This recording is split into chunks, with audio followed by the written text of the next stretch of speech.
Unsure of your dream? Study abroad destination? Clear your doubts. Videsh Consult. Call 9676502888. ఎక్కడెక్కడైతే మనకి మన దేశంలో కూడా ఏ ఏ ప్రాంతాల్లో అయితే ఒకవేళ పొరపాటున కనుక వస్తే వెంటనే ఆ శాంపుల్స్ని ఆ దగ్గరలో ఉన్నటువంటి ల్యాబొరేటరీస్కి ఇచ్చి దాని పూర్తి జీనోమ్ సీక్వెన్స్ను కనుక స్టడీ చేస్తే అది ఏ వేరియంట్ అన్నది తెలిసే అవకాశం ఉంటుంది. ఇది కూడా మునుపట్ల ఎక్కువ టైం పట్టదు, ఎందుకంటే మనం ఆప్టిమైజ్ చేసి ఇన్స్ట్రుమెంట్స్ అన్నీ కూడా సిద్ధంగా ఉన్నాయి. జీనోమ్ సీక్వెన్సింగ్ చేయడానికి సరిపడా మనం సంసిద్ధంగా ఉన్నాం. వ్యాక్సిన్లు కూడా త్వరితగతిన తయారు చేయడానికి సంసిద్ధంగా ఉన్నాం. ఇది ఆత్మనిర్భర్ భారత్ అని చెప్పిన దానివల్ల వచ్చినటువంటి అడ్వాంటేజ్ అనమాట. మన కాలమే మనం నిలబడ్డాం. అంతేకాకుండా మనం ఇంకొక ముఖ్యమైన విషయం ఏంటంటే హైదరాబాదు, పూణే ఇవన్నీ మనకి వ్యాక్సినేషన్ హబ్స్. మనం విదేశాలకి వ్యాక్సిన్స్ పంపిణీ ఎక్స్పోర్ట్ చేస్తున్నాం. మన దగ్గర టెక్నాలజీ ఉంది, అది మనం గర్వించాల్సిన విషయం. కేవలం మన హైదరాబాద్లోని ఫార్మా హబ్, ఈ బయోలాజికల్స్ తయారు చేసేటటువంటి హబ్స్ ఇవన్నీ మన దగ్గరే ఉన్నాయి. ఆ రకంగా హైదరాబాద్ కూడా మనం we are proud of our own city. ఇది దేశానికి ప్రపంచానికి కూడా చేస్తుంది. కాబట్టి అటువంటి చేసేటువంటి పరిస్థితుల్లో మనం ఉన్నాం. కానీ ముఖ్యమైనటువంటి విషయం ఏంటంటే అది రాకుండా చూసుకోవాల్సిన అవసరం ఉంది. ఎందుకంటే కోవిడ్ వస్తే ఈ పోస్ట్ కోవిడ్ ఎఫెక్ట్స్ ఉంటాయండి. వ్యాక్సినేషన్ తీసుకుంటే ఉండవు. ఎందుకంటే వ్యాక్సినేషన్ కిల్డ్ వైరస్, నిర్వీర్యం చేయబడినటువంటి వైరస్. ఈ వైరస్ యాక్టివ్గా ఉన్నది శరీరంలో, కేవలం కొన్ని కణాలని లోకి ప్రవేశించి ఉత్పత్తి చేయడమే కాకుండా ఈ ACE2 రిసెప్టార్ ఎక్కడెక్కడ ఉందో ఆయా కణాల్లో కూడా ఇది ఇన్ఫెక్ట్ చేసేటటువంటి అవసరం ఉంది. కాబట్టి అప్పట్లో లంగ్స్ ప్రాబ్లం వచ్చిన వాళ్ళు, హార్ట్ ప్రాబ్లం వచ్చిన వాళ్ళు, లివర్ ప్రాబ్లం వచ్చిన వాళ్ళు చూసారా. ఇది కోవిడ్ వచ్చినప్పుడు వెంటనే లేకుండా కొన్ని తర్వాత రోజులు, 4 ఏళ్ల తర్వాత, 5 ఏళ్ల తర్వాత కూడా కొంత ఈ అవయవాలని కొన్నిటిని అది పాడు చేసి పెడుతుంది. అది ఆ రకమైనటువంటి స్వభావం మన దగ్గర ఉంది. కాబట్టి అది రాకుండా చూసుకోవడమే చాలా ముఖ్యమైనటువంటి విషయం. అందుకనే మనం prevention is better than cure అని మన అందరికీ వ్యాక్సినేషన్ ఉచితంగా ఇప్పించిన కారణం కూడా అదే. అది కనుక వస్తే మనకి ఇమ్యూనిటీ ఆల్రెడీ ఉంటుంది. కాబట్టి ఇటువంటి దూరదృష్టి ఉన్నటువంటి నాయకత్వం మనకు అవసరం. ఆ నాయకత్వం ప్రస్తుతం దేశంలో ఉంది. దానికి మనందరం కూడా సంతోషించాలి. మోడీ గారు అప్పట్లో ఇన్ని వ్యాక్సిన్లు చేయించి ఉచితంగా చేయడం వల్ల ఈవేళ మనం దేశంలో 5 ఏళ్ల తర్వాత కూడా కోవిడ్ కూడా మనం సంసిద్ధంగా ఉన్నాం. అటువంటిది వస్తే మనం నిలబడగలము ధైర్యంగా, దాని గురించి భయపడాల్సిన అవసరం లేదు అని ధైర్యంగా చెప్పుకోగలిగిన పరిస్థితుల్లో ఉన్నాము. ఉన్నప్పటికీ మీరున్నట్టుగా వేరియంట్స్ ఏమైనా వచ్చినప్పుడు మాత్రం ఆ పాత చేసినటువంటి దాంట్లో ప్రాబ్లమ్స్ వస్తాయి. కాబట్టి మన దేశంలో దానికి కూడా ఒక వ్యవస్థ సంసిద్ధంగా ఉంది.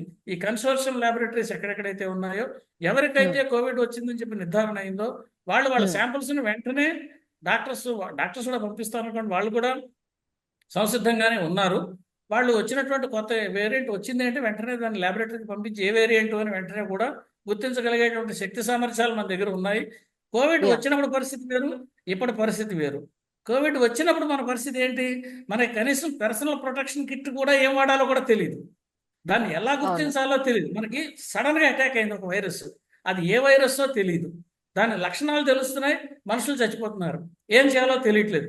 అటువంటి పరిస్థితుల్లో మనం లాక్డౌన్ పెట్టుకుని స్ప్రెడ్ ఆఫ్ చేసి దీని మీద పూర్తి క్షుణ్ణంగా పరిశోధనలు చేసి మన CCMB, CDFD ఇలాంటి మనకి కేంద్ర ప్రభుత్వ సంస్థలు ఏవైతే ఉన్నాయో ఇవన్నీ కూడా, NIV national institute of virology, ఇలా పెద్ద ల్యాబొరేటరీస్ అన్నీ కూడా దీని మీద పనిచేసి దానికి కావాల్సిన పూర్తి క్షుణ్ణంగా దాని బయాలజీని అర్థం చేసుకుని అప్పటికప్పుడు మనకి డిటెక్షన్ కిట్స్ దాన్ని గుర్తించడంలాగా అంత సమస్యల్లోంచి మనం ప్రస్తుతం ఎటువంటిది వచ్చినప్పటికీ కూడా సంసిద్ధంగా ఉన్నాము. కంగారు పడాల్సిన పని లేదు. కానీ జాగ్రత్త మాత్రం తప్పనిసరిగా తీసుకోవాలి. మీరు అన్నట్టుగా వేరియంట్ అనేటువంటిది ఎప్పటికీ కూడా డేంజరస్సే. అది ఏ వేరియంట్ వచ్చింది అనేటువంటిది ఇప్పుడు డెల్టా వేరియంట్ ఇంత ముందు వచ్చిపోయింది కదా, కాబట్టి ఇప్పుడు మనకి ప్రాబ్లం. ఇప్పుడు ఉన్న ఒమేగా వేరియంట్ వచ్చిన తర్వాత, ఒమేగా వేరియంట్ డెల్టా వేరియంట్ కంటే మైల్డ్ అయినప్పటికీ కూడా ఒమేగా వేరియంట్ నుంచి మళ్ళీ వేరే వేరియంట్ రాదా, వేరే ఎక్కువ ప్యాథోజెనిసిటీ ఉన్న వేరియస్ అంటే ఎవరు గ్యారంటీ ఇవ్వలేరు. ఇంచేత ఈ వైరస్ అనేటువంటిది తన్ని తాను పెంచుకోవడం కోసం ప్రయత్నం చేస్తుంది మన శరీరంలో. ఇది ఒక పరాన్నజీవి. కాబట్టి ఆ పెంచుకునేటువంటి క్రమంలో అది మన శరీరంలో మన శరీర కణాల కంటే దాని కణాలను పెంచుకుంటూ బతకాలి. అందుకని వేరియేషన్స్ని ఆటోమేటిక్గా క్రియేట్ చేస్తుంది. మ్యూటేషన్స్ అంటారు. ఈ మ్యూటేషన్స్ వస్తాయి. ఈ పరివర్తనాలు వచ్చినప్పుడు తప్పనిసరిగా అది మరి ఇంకో ప్యాథోజెనిక్ వేరియంట్ కూడా అవుతుంది. ప్యాథోజెనిక్ వేరియంట్ అంటే మనకి ప్రభావం వస్తుంది. అప్పుడు దానికి మార్చాల్సినటువంటి వైద్య విధానం మార్చాల్సి వస్తుంది. దానికి ఏం చేయాలో వేరేగా డాక్టర్లు కూడా వేరేగా దానికి ఆలోచించి సరైనటువంటి వైద్య విధానాలు అవలంబించాల్సి వస్తుంది. వ్యాక్సినేషన్ కూడా మార్చుకోవాల్సి వస్తుంది. ఇలా రకరకాలైనటువంటి ఉంటాయి. కాబట్టి మనకి రాకుండా జాగ్రత్తలు తీసుకోవడం, ఇప్పుడు మనకి ఎక్కడైనా అక్కడ వచ్చినటువంటి వేరియంట్లు వాటిని కూడా సేకరించి మనం చేర్చగలిగినటువంటి శక్తి సామర్థ్యాలు ప్రస్తుతం ఉన్నాయి. ఇప్పుడు సింగపూర్ అక్కడ ఉన్నప్పుడు కూడా మీరు అన్నట్టుగా ఎవరైనా ప్రయాణికులు వచ్చినప్పుడు పట్టుకోవచ్చు, లేదా అక్కడి నుంచి కూడా శాంపుల్స్ తెప్పించుకుని అసలు ఏమిటి అన్నది పరిశీలించడం ప్రివెంటివ్గా అవును. ప్రివెంటివ్ Yes, యాక్షన్స్ అవును. తీసుకునేటువంటి శక్తి సామర్థ్యాలు కూడా మన దగ్గర ఉన్నాయి కాబట్టి మనం అటువంటివి కూడా కొన్ని ప్రయత్నాలు చేయొచ్చు మనం అన్న అభిప్రాయం అయితే ఉంది నాకు. Yes sir. సార్ ఇప్పుడు ఇంకోటి ఏంటంటే సార్, తెలుగు రాష్ట్రాల్లో వర్షాలు పడుతున్నాయి. అప్పటికప్పుడే ఎండ, అప్పుడప్పుడే వర్షం పడుతోంది. భారీ వర్షాలు కురుస్తున్నాయి సార్. అగైన్ సీజన్ అంటే ఫ్లక్చువేటింగ్ సీజన్ కాబట్టి చాలా మందికి అగైన్ ఫీవర్స్ అని, కోల్డ్ అని, ఇట్లా దగ్గని ఇట్లాంటివి వెరీ కామన్ అయిపోయింది సార్ ఈ 1 వీక్ 10 డేస్ నుంచి. అగైన్ ఇప్పుడు కోవిడ్ వార్తలు వచ్చాయి కాబట్టి భయపడిపోయే పరిస్థితి కూడా ఉంటుంది. ఎట్లా తెలుసుకోవడం ఏంటి, ఏం చెక్ చేసుకోవాలి, అసలు మన దగ్గర COVID-19 కిట్ అందుబాటులో ఉందా, అంటే చెక్ చేసుకోవడానికి అందుబాటులో ఉందా, ఇదన్నీ కూడా మాట్లాడుతున్నారు సార్. ఆ. ఇప్పుడు యాక్చువల్గా అప్పట్లో మనకి ఈ కిట్స్ అంటే కోవిడ్ టెస్ట్ చేసుకునేటువంటి కిట్స్ మనకి మనకి ఈ ఔషధాలు అమ్మేటటువంటి చోట కూడా ప్రతి చోట కూడా వాళ్ళు కిట్స్ అమ్మారు. ఏది మనం సొంతంగా కూడా చేసుకోవచ్చు. అలా అంత ఈజీగా ఉండేటువంటి కిట్స్ తయారయ్యాయి. యాంటీబాడీ టెస్టులు చేసుకునేటందుకు కొన్ని కిట్స్ ఇచ్చారు. అది కలర్ టెస్ట్ వచ్చిందనుకోండి కోవిడ్ వచ్చినట్లు లెక్క. అది వచ్చిందని తెలిసిందనుకోండి అంటే వెంటనే కంగారు పడిపోయి ఆసుపత్రికి వెళ్ళి చేసుకునే పరిస్థితి ఒకటి. కిట్స్ అవి ఉన్నాయి కాబట్టి ఇప్పుడు మీరు అన్నట్టుగా కిట్స్ కూడా కొంత సంసిద్ధత చేసుకుంటే మంచిది. ఇప్పుడు ఈ పాయింట్ మీరు రైజ్ చేసిన పాయింట్ చాలా ఇంపార్టెంట్. ఇంతకుముందు చేసినటువంటి అప్రమత్తంగా చేసి పెట్టుకున్నాము. ఆ కిట్స్ ఎక్కువ కాలం కొన్ని నిల్వ ఉంటాయి, కొన్ని నిల్వ ఉండవు. కాబట్టి కొన్ని ఫ్రెష్గా కిట్స్ తయారు చేసి కూడా పెట్టుకోవడం వల్ల ప్రయోజనం ఉంటుంది. ఇది చాలా ఇంపార్టెంట్ పాయింట్. ఈజీగా టెస్ట్ చేసుకునే అవకాశం ఉంది కాబట్టి అటువంటి కిట్స్ కూడా కొన్ని అందుబాటులో ఉండిస్తే ఒకవేళ ఇది మీరు అన్నట్టుగా అది ఇన్ఫ్లుయెన్జా వల్ల వచ్చిందా, కేవలం మామూలు జ్వరమా, లేదా కోవిడ్ మూలంగా వచ్చిన జ్వరమా, ఈ డిస్టింగ్విష్ చేయడానికి ఖచ్చితంగా ఇటువంటి కిట్స్ కూడా అందుబాటులో పెట్టుకుంటే చాలా అవసరం. ఇది మంచి point. Yes sir. Sir lastly ఏం జాగ్రత్తలు తీసుకోవాలి ఒకసారి చెప్పండి సార్.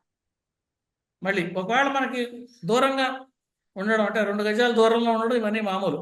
అయితే ప్రస్తుతం అంత ఉధృతం లేకపోయినా మాస్క్ ధరించడం అనేటువంటి చాలా ఇంపార్టెంట్. ఎందుకంటే మీరు అన్నట్టుగా ఏది వచ్చిందో తెలియదు. మనకు వాతావరణ పరిస్థితులు ఎరాటిక్గా ఉన్నాయి. ఈ ఎరాటిక్గా ఉన్న వాతావరణ పరిస్థితుల్లో విష జ్వరాలు వస్తున్నాయా, మామూలు జ్వరాలు వస్తున్నాయా, వైరల్ జ్వరాలు వస్తున్నాయా, లేకపోతే వేరే దోమకాటు ద్వారా జ్వరాలు వస్తున్నాయా, ఎందుకు వస్తున్నాయి అనేటువంటిది ఈ అనుమానం ప్రతి ఒక్కళ్ళలోనూ ఉంటుంది. కాబట్టి మనం మాస్క్ ధరించడం వల్ల చాలా మటుకు వీటిని ఆపు చేయగలిగినటువంటి పరిస్థితుల్లో ఉంటాం, ప్రివెంట్ చేయడానికి అవకాశం కలుగుతుంది. కాబట్టి మాస్క్ ధరించడము, కొంత దూరాన్ని పాటిస్తూ ఉండడం, ఇటువంటివి చేస్తూ ఉండొచ్చు. ప్రస్తుతం అయితే మన దేశంలో ప్రమాదకరమైనటువంటి పరిస్థితి అయితే ఏమీ లేదు. కానీ ఇప్పుడు మీరు చెప్పినటువంటి ప్రదేశాల నుంచి ఇక్కడికి రాదు అని చెప్పే పరిస్థితి కూడా లేదు. కాబట్టి మనం కొంత అప్రమత్తంగా ఉండడం మంచిది. కిట్స్ మీరు అన్నట్టుగా డిటెక్షన్ కిట్స్ తయారు చేసి కనుక మనకి అవైలబుల్గా పెట్టుకుంటే అది అందరికీ సులభతరంగా ఉంటుంది, వెంటనే డిటెక్ట్ చేయడానికి అవకాశంగా ఉంటుంది. Yes sir. Thank you sir. Thank you so much. నమస్కారం.